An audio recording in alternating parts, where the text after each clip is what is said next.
Professor political science government college के YouTube channel में आप सभी का स्वागत करता हूं। आज हमारी चर्चा का टॉपिक है पंडित जवाहरलाल नेहरू, श्री जवाहरलाल नेहरू। ये टॉपिक बीए फर्स्ट ईयर में और एमए फाइनल में पुस्तक चलती है इंडियन पॉलिटिकल थिंकर या इंडियन पॉलिटिकल थॉट, भारतीय राजनीतिक विचारक या भारतीय राजनीतिक सिद्धांत, उसके पाठ्यक्रम का एक महत्वपूर्ण हिस्सा है। इसके अलावा जो विद्यार्थी विभिन्न प्रतियोगी परीक्षाओं की तैयारी कर रहे हैं उनके लिए भी ये समान रूप से उपयोगी है। तो आइए चर्चा करते हैं पंडित जवाहरलाल नेहरू के व्यक्तित्व और कृतित्व के बारे में। एग्ज़ाम में क्वेश्चन अक्सर पूछा गया है, बीए फर्स्ट ईयर में भी और एमए फाइनल में भी, कि पंडित नेहरू के विचारों का समालोचनात्मक आलोचना कीजिए, या पंडित नेहरू के जीवन परिचय का वर्णन कीजिए, या पंडित नेहरू के जो विभिन्न विषयों पर विचार हैं, राष्ट्रवाद, अंतर्राष्ट्रीयवाद, या उनके राजनीतिक विचारों की व्याख्या कीजिए। तो एक बड़ा निबंधात्मक प्रश्न भी आ सकता है और लघुत्रात्मक प्रश्न भी एग्जाम में आ सकता है, तो आपको उसी हिसाब से इसको तैयार करना है। तो आइए सबसे पहले बात करते हैं पंडित जवाहरलाल नेहरू के जीवन परिचय के बारे में। पंडित जवाहरलाल नेहरू का जन्म जो है वो 14 नवंबर 1889 को इलाहाबाद में हुआ था, जो उत्तर प्रदेश का हिस्सा है फिलहाल। और उनके जो पिताजी थे पंडित मोतीलाल नेहरू, वो उस समय भारत की राजनीति का न केवल एक बड़ा चेहरा थे बल्कि एक प्रसिद्ध बैरिस्टर भी थे। एक बहुत ही खाते पीते घर में, जिसको हम कहते हैं एक बहुत रईस घर में नेहरू जी का जन्म हुआ था, क्योंकि इनके पिताजी की वकालत बहुत अच्छी चलती थी। 1905 ईस्वी में नेहरू को स्कूली शिक्षा के लिए इंग्लैंड भेज दिया गया। ये इंग्लैंड चले गए पढ़ने के लिए। और अक्टूबर 1907 में जवाहरलाल नेहरू ने कैम्ब्रिज का एक प्रसिद्ध स्कूल था ट्रिनिटी कॉलेज, उस ट्रिनिटी कॉलेज में एडमिशन लिया। 1912 में पहली बार कांग्रेस का जो बांकीपुर अधिवेशन था, उस अधिवेशन में प्रतिनिधि के रूप में शामिल हुए। यानी कांग्रेस का जो पहला सम्मेलन जो नेहरू जी ने अटेंड किया वो था बांकीपुर सम्मेलन, और वो उन्होंने कब अटेंड किया? 1912 ईस्वी में। 1913 में नेहरू जी कांग्रेस के सदस्य बने। एक क्वेश्चन आया हुआ है एक बार कॉम्पिटिशन में कि नेहरू जी ने कांग्रेस की सदस्यता कब ग्रहण की? 1913 ईस्वी में ग्रहण की। 1916 में इनका विवाह जो है कमला कोल के साथ हो गया, जिन्हें कमला नेहरू के नाम से जाना गया। वो एक कश्मीरी परिवार से ताल्लुकात रखती थी वो भी। और 6 अप्रैल 1919 को जो रॉलेट एक्ट के विरोध में गांधी जी ने देशव्यापी हड़ताल का आग्रह किया था, उसमें नेहरू जी ने बढ़ चढ़कर भाग लिया।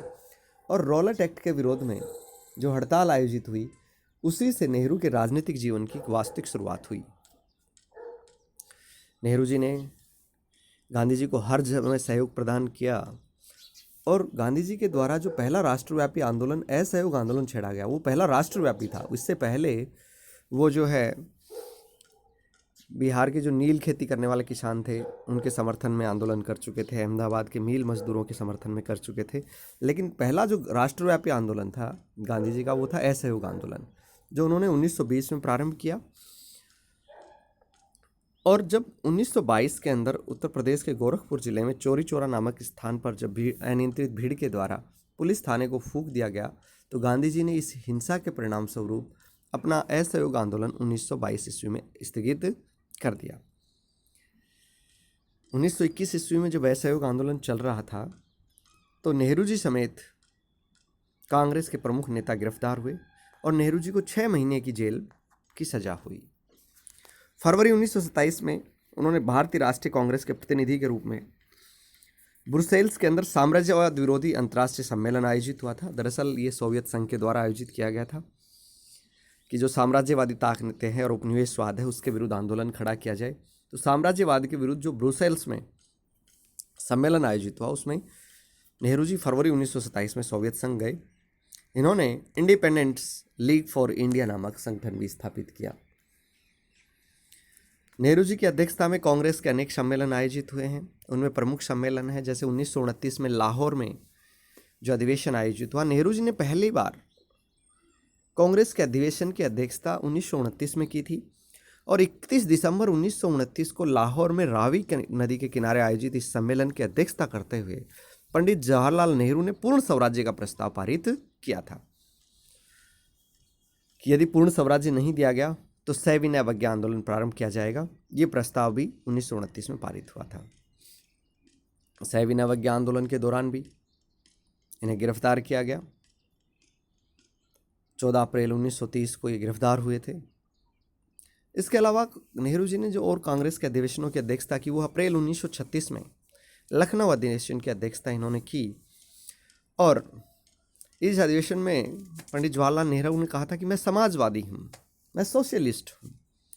और पहली बार उन्होंने वैज्ञानिक और आर्थिक अर्थ में साम्यवाद की व्याख्या भी की। 1936 के बाद 1937 में जो फैजपुर के अंदर जो सम्मेलन आयोजित हुआ, ये गांव में आयोजित होने वाला कांग्रेस का पहला ग्रामीण अधिवेशन था जो फैजपुर महाराष्ट्र में आयोजित हुआ था।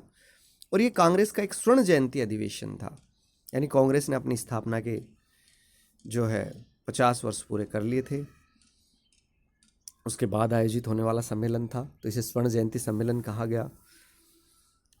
ये क्वेश्चन आरएस में पूछा गया है कि कांग्रेस का पहला ऐसा अधिवेशन जो उस समय गांव में आयोजित हुआ था, जिसकी अध्यक्षता पंडित जवाहरलाल नेहरू ने की थी, तो वो फैजपुर अधिवेशन था। तो अपन बात कर रहे थे सैविना अवज्ञा आंदोलन की। महात्मा गांधी के नेतृत्व में जो सैविना अवज्ञा आंदोलन था, उसमें भी नेहरू जी ने बढ़ चढ़कर हिस्सा लिया और अप्रैल 1930 में ब्रिटिश शासन द्वारा गिरफ्तार कर लिए गए। 1931 में इन्हें पितृशोक हो गया। देश के जाने माने बैरिस्टर मोतीलाल नेहरू जी का निधन हो गया। उनके निधन से आहत हुए, लेकिन इन्होंने देश के स्वतंत्रता आंदोलन में अपनी हिस्सेदारी, अपनी भागीदारी बराबर बरकरार रखी। न केवल पिताजी का निधन हुआ, उसके बाद में 1938 में इनकी माता स्वरूप रानी का भी निधन हो गया। इनकी पत्नी का भी देहांत हो चुका था। नेहरू जी उनको लेकर विदेश भी गए, लेकिन अपनी पत्नी को बचा नहीं पाए। तो माँ का, पिताजी का और पत्नी का देहांत होने के बावजूद इन्होंने राष्ट्र सेवा के अपने लक्ष्य को नहीं छोड़ा, देश की सेवा में तल्लीन रहे। 1938 ईस्वी में नेहरू जी को कांग्रेस की राष्ट्रीय योजना समिति का अध्यक्ष बनाया गया। जो नेशनल प्लानिंग कमेटी बनी, उसका इन्हें चेयरमैन बनाया गया। नेहरू ने अपने 9 वर्ष से अधिक का समय स्वतंत्रता सेनानी के रूप में भारत के विभिन्न जेलों में काटा। जो लोग ये कहते हैं कि नेहरू जी का देश की स्वतंत्रता में कोई योगदान नहीं था, जो लोग नेहरू जी की विदेश नीति पर चीन के आक्रमण को लेकर या कश्मीर के मामले को लेकर जो आलोचना करते हैं, वो सनद रहें कि नेहरू जी एक ऐसे व्यक्तित्व थे जिन्होंने 9 साल से अधिक का समय अलग अलग जेलों में काटा था। जेल में रहकर इन्होंने यातनाएं सही थी। ब्रिटिश साम्राज्य को इतना उदार नहीं था इनको लेकर। 9 वर्ष से अधिक का समय इन्होंने जेलों में काटा था और देश की स्वतंत्रता में इनका एक अहम योगदान रहा है। 1942 ईस्वी में नेहरू जी ने कांग्रेस द्वारा छेड़े गए भारत छोड़ो आंदोलन में महत्वपूर्ण भूमिका का निर्वहन किया। अंग्रेजों भारत छोड़ो का जो प्रस्ताव पारित हुआ था मुंबई के अंदर, उस प्रस्ताव में इन्होंने भाग लिया था और भारत छोड़ो आंदोलन के दौरान भी ये गिरफ्तार कर लिए गए थे। 1945 ईस्वी में वायसराय जो थे, उनके द्वारा शिमला में एक सम्मेलन बुलाया गया था लॉर्ड वेवेल के द्वारा। उस वेवेल के द्वारा आयोजित शिमला सम्मेलन में इन्होंने भाग लिया।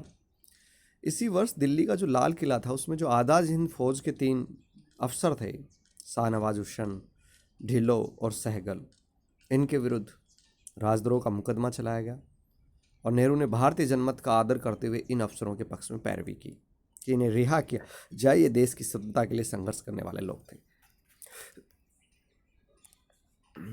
2 सितंबर 1946 को भारत में अंतरिम सरकार का गठन हुआ, नेहरू जी की नेतृत्व में हुआ। इस अंतरिम सरकार का मुखिया यद्यपि वायसराय था, लेकिन उस अंतरिम सरकार का उपाध्यक्ष जो था पंडित जवाहरलाल नेहरू को बनाया गया, वायसराय की कार्यकारिणी का। और 1947 में जब देश आज़ाद हुआ तो नेहरू जी को देश का प्रथम प्रधानमंत्री मनोनीत किया गया। इन्होंने बहुत सारे कार्य किए जिनकी चर्चा हम करेंगे। नेहरू जी का निधन 27 मई 1964 को हो गया। विभिन्न विषयों पर नेहरू जी का दृष्टिकोण बहुत स्पष्ट था। दर्शन संबंधी मान्यताएं थी। नेहरू की जीवन दृष्टि और चिंतन मूलतः बुद्धिवादी और यथार्थवादी था। वे कार्य कारण के भौतिकवादी सिद्धांत द्वारा प्रत्येक वस्तु के अस्तित्व अथवा घटना की भौतिक व्याख्या करने में विश्वास रखते हैं। वो अज्ञात नियमों अथवा अज्ञात अमूर्त व आगम सत्य के बारे में वे संशयवादी हैं। वो मैं नहीं जानता कि वास्तविक सच क्या है। वो बहुत आदर्शवादी भी नहीं थे तो बहुत व्यवहारिक भी नहीं थे, दोनों के मध्यम का मार्ग वो अनुसरण करने में यकीन रखते थे। कोरे आदर्शवाद में विश्वास नहीं करते थे। उनका जो जीवन दर्शन है वो पूर्णतः मानवतावादी है और मानवतावादी धारणा का समर्थन उन्होंने लौकिक आधार पर ही किया है। तो नेहरू जी का जो मानवतावाद है उसे लौकिक मानवतावाद भी कहा जा सकता है।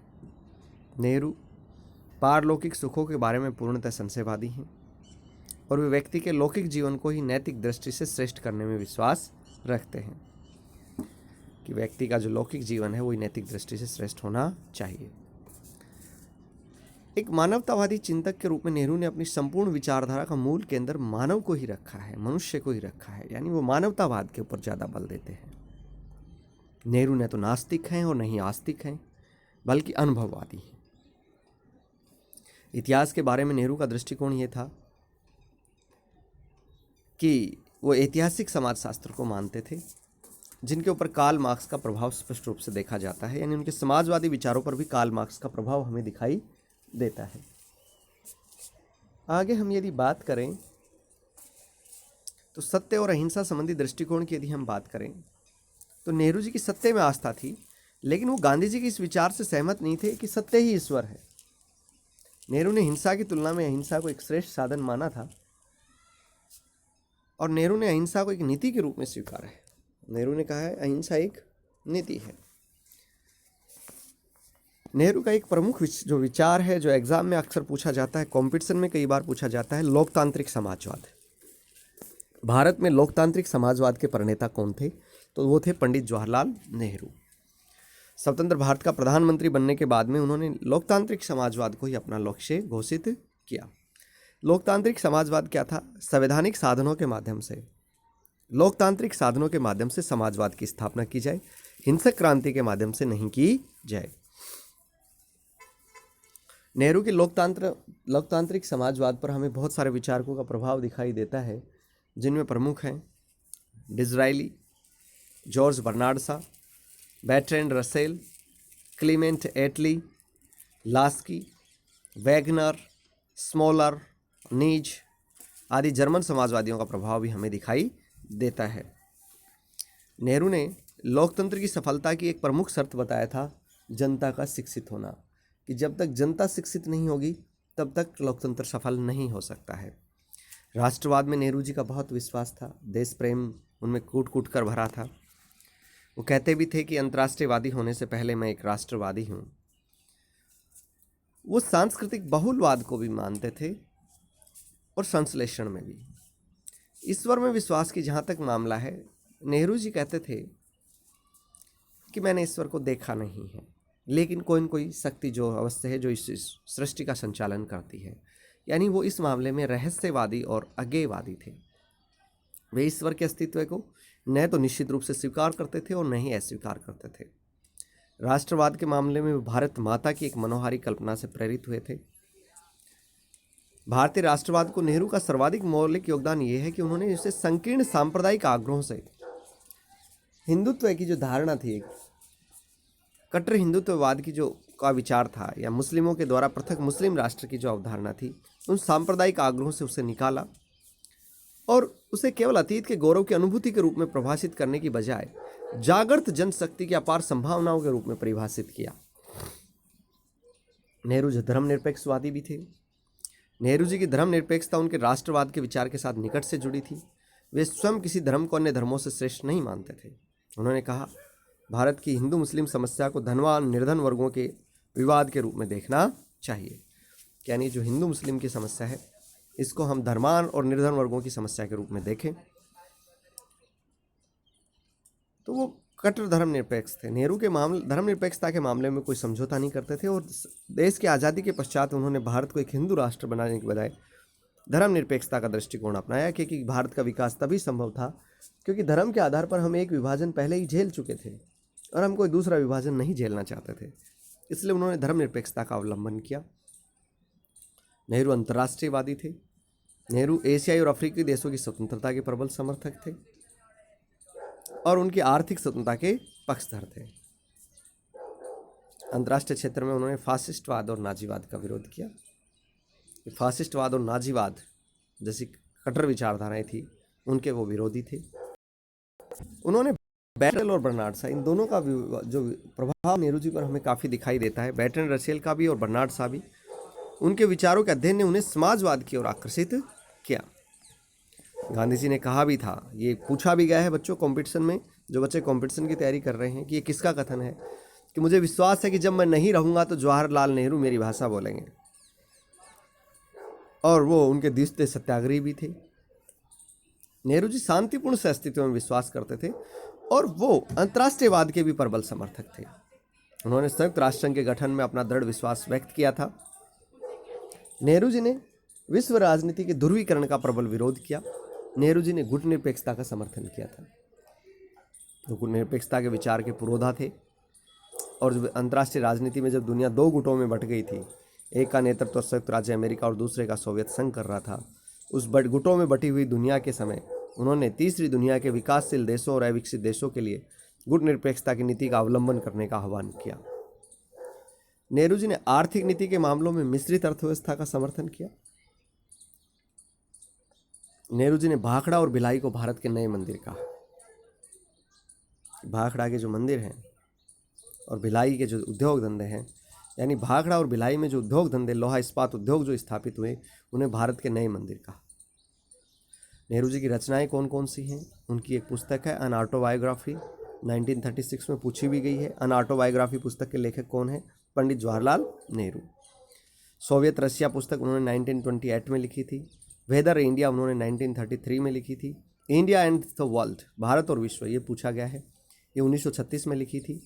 उन्होंने द क्वेश्चंस ऑफ लैंग्वेज, यानी भाषा का सवाल, ये पुस्तक उन्होंने 1937 में लिखी। 18 मंथ्स इन इंडिया उन्होंने 1938 में लिखी। ये कि उनकी प्रसिद्ध दो पुस्तकें रही हैं, एक तो पिता के पत्र पुत्री के नाम और दूसरा विश्व इतिहास की झलक। तो ये letters from a father to his daughters उन्होंने 1938 में लिखी थी। और letters glimpses of world history, ये बड़ा पूछा जाता है बार बार, विश्व इतिहास की झलक या ग्लिम्सेज ऑफ वर्ल्ड हिस्ट्री पुस्तक के लेखक कौन है? तो ये आपको ध्यान रखना है। इस पुस्तक के लेखक है पंडित जवाहरलाल नेहरू, 1939 में लिखी थी। इसके अलावा चीन, स्पेन और युद्ध पुस्तक उन्होंने 1940 में लिखी। और भी उनकी प्रसिद्ध पुस्तकें हैं, जैसे यूनिटी ऑफ इंडिया, भारत की एकता, 1941 में। टुवार्ड्स फ्रीडम 1941 में लिखी। डिस्कवरी ऑफ इंडिया भी उनकी एक प्रसिद्ध पुस्तक है, भारत की खोज, डिस्कवरी ऑफ इंडिया, ये 1946 में लिखी गई थी। 1949 में उन्होंने एक पुस्तक लिखी थी इंडिपेंडेंस एंड आफ्टर, स्वतंत्रता और उसके बाद में क्या किया जाना चाहिए, ये उनकी एक प्रसिद्ध पुस्तक रही। 1950 में उन्होंने विजिट टू अमेरिका पुस्तक लिखी। और 1958 में उन्होंने a bunch of old letters, पुराने पत्रों का संग्रह पुस्तक लिखी। लेटर्स टू माई सिस्टर उन्होंने 1963 में लिखी, बहनों के नाम पत्र। ये बहुत सारी पुस्तकें उन्होंने लिखी हैं। जवाहरलाल नेहरू के काफ़ी प्रसिद्ध कथन हैं जो बहुत प्रसिद्ध भी रहे हैं, जैसे अब मेरी एक ही आकांक्षा है कि मेरे जीवन के जो थोड़े से वर्ष बचे हैं उसमें अपनी शक्ति और क्षमता से मैं भारत के निर्माण के काम में लगा दूं। भारत से बहुत प्रेम करते थे। मैं आखिरी दम तक, जब तक कि मैं पूरी तरह क्षीण होकर कूड़े के ढेर में फेंके जाने वाली वस्तु की तरह बेकार न हो जाऊं, काम करते रहना चाहता हूं। मुझे इस बात में कोई रुचि नहीं है कि लोग अभी और बाद में मेरे बारे में क्या सोचेंगे। मेरे लिए इतना पर्याप्त है कि मैंने अपनी सारी शक्ति और क्षमता को भारत के काम में निःशेष कर दिया है। मुझे गर्व है इस शानदार उत्तराधिकार पर, इस विरासत पर जो हमारी रही है और हमारी है।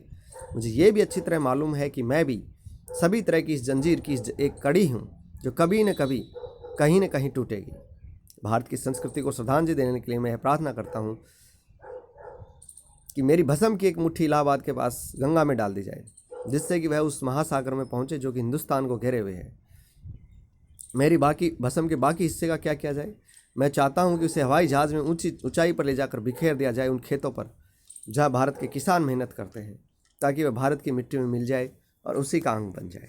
इनसे, नेहरू जी के इन कथनों से उनका देश प्रेम स्पष्ट प्रतीत होता है। आलोचक बड़ी आलोचना करते हैं, नेहरू जी को जानते नहीं, उनके विचारों से परिचित नहीं है और किसी विचारधारा विशेष के प्रभाव में उनकी एक तरफा आलोचना करते हैं, जो कि गलत है। ये भारत माता क्या है, अर्थात ये भारत क्या है? भारत माता का अर्थ कुछ लोगों के लिए भारत की भूमि हो सकता है। भारत के नदी, पहाड़, जंगल, खेत सब हमें प्रिय है, किंतु वास्तव में भारत के जिस तत्व की पहचान की जानी चाहिए वह है भारत के लोग। भारत माता दरअसल ये करोड़ों लोग हैं और भारत माता की जय से तात्पर्य है इन करोड़ों लोगों की जय। मैं लोगों से कहता हूँ कि तुम इस भारत माता के अंश हो और एक तरह से तुम ही भारत माता हो। इसके अलावा उनका एक बहुत प्रसिद्ध कथन है, who lives if India dies, कौन जीवित रहेगा यदि भारत की मृत्यु हो जाए। यदि भारत जीवित रहता है तो फिर कौन मृत्यु को प्राप्त हो सकता है। ये क्वेश्चन में एग्जाम में भी आया हुआ है, who lives if India dies, कौन जिएगा यदि भारत मर जाए। पुस्तक भी है उनकी और एग्जाम में पूछा गया। राष्ट्रवाद के बारे में कहते थे कि राष्ट्रवाद एक महान और जीवंत शक्ति है, अतः यदि हम अपने देश के लोगों की सहज प्रतिभा और बुनियादी परंपराओं के किसी अंश को छोड़ दें तो हम बहुत कुछ गंवा देंगे, हम निराधार हो जाएंगे। ये भी कहते थे, जब मैं इस जगत को देखता हूँ तो अक्सर मुझे अज्ञात गहन रहस्यों का अंदाजा होता है, किंतु ये रहस्य क्या है मुझे नहीं मालूम। मैं इसे ईश्वर नहीं कहता। ऐसे ही मौक़ों पर वेदांत तथा अन्य जैसे अन्य उपभागों के अनंत सृष्टि के अज्ञात गहन रहस्य क्षेत्र में अपनी सारहीन, अमूर्त तथा अतार्किक दखल अंदाजी के द्वारा मुझे भयभीत किया गया है। व्यक्तिगत स्वतंत्रताएं, समता और आर्थिक न्याय तीनों मिलकर ही लोकतांत्रिक दर्शन को पूर्णता प्रदान करते हैं। व्यक्ति की स्वतंत्रताएं क्या है, समता क्या है और आर्थिक न्याय, तीनों मिलकर ही वो कहते थे कि लोकतांत्रिक दर्शन पूरा होता है। नेहरू प्रतियोगी परीक्षाओं में क्या क्या क्वेश्चन पूछे गए हैं उनकी भी एक बार चर्चा कर लेते हैं, क्योंकि जो बच्चे कंपटीशन की तैयारी कर रहे हैं उनके लिए बहुत उपयोगी है। जैसे कॉलेज व्याख्याता के अंदर एक सवाल आया था कि आधुनिक भारत के निर्माता कौन थे, जवाहरलाल नेहरू। मैं समाजवादी और गणतंत्रवादी हूँ। कांग्रेस के एक अधिवेशन के अध्यक्ष भाषण में किसने कहा था, जवाहरलाल नेहरू ने कहा था।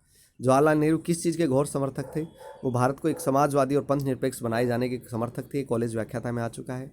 इसके अलावा आरएस के अंदर जो क्वेश्चंस आए उनकी बात करते हैं। आरएस में पूछा गया था कि जवाहरलाल नेहरू के नेतृत्व में एक समूह ने नेहरू रिपोर्ट को अस्वीकार कर दिया, जबकि दूसरी तरफ मोतीलाल नेहरू ने इसका समर्थन किया। तो मोतीलाल नेहरू के समूह से जवाहरलाल नेहरू का विरोध किस बिंदु पर था। वो नेहरू जी का विरोध मोतीलाल नेहरू जो उनके पिता थे उनसे औपनिवेशिक स्वराज्य के बिंदु पर था। नेहरू जी पूर्ण स्वतंत्रता के समर्थक थे और मोतीलाल नेहरू जी जो थे उनके पिताजी वो औपनिवेशिक स्वराज्य की मांग कर रहे थे, तो उनका इसको लेकर विरोध था। गांधी इरविन समझौता भारतीय संवैधानिक इतिहास की एक महत्वपूर्ण घटना है, ये किसका कथन है, पंडित जवाहरलाल नेहरू का। ये आरएस में पूछा गया सवाल है। 1936 के कांग्रेस अधिवेशन का विशेष महत्व क्या था, किसमें नेहरू जी ने समाजवाद को लक्ष्य बनाने पर जोर दिया। मैंने आपको बात की 1936 में जो लखनऊ अधिवेशन हुआ उसमें उन्होंने समाजवाद को स्वीकार करने और समाजवादी होने की घोषणा की थी। नेहरू रिपोर्ट के बारे में क्या सत्य कथन है, ये आरएस में आया हुआ है कि भारत सरकार को अधिराज्य के रूप में मान्यता मिले, सार्वभौमिक वयस्क मताधिकार की अनुशंसित की थी, इस महिलाओं के लिए समान अधिकार की। तो ये नेहरू रिपोर्ट मोतीलाल नेहरू रिपोर्ट थी और ये सारे के सारे कथन सत्य हैं। विदेश मंत्री की बात करें तो भारत के पहले विदेश मंत्री कौन थे, विदेश मंत्रालय उन्होंने खुद अपने पास रखा था और पंडित जवाहरलाल नेहरू भारत के पहले विदेश मंत्री थे। हमारे जीवन से प्रकाश चला गया और सर्वत्र अंधेरा है, गांधी जी की मृत्यु की घोषणा पर यह किसने कहा था, ये पंडित जवाहरलाल नेहरू ने कहा था कि हमारे जीवन में अब अंधेरा छा गया है।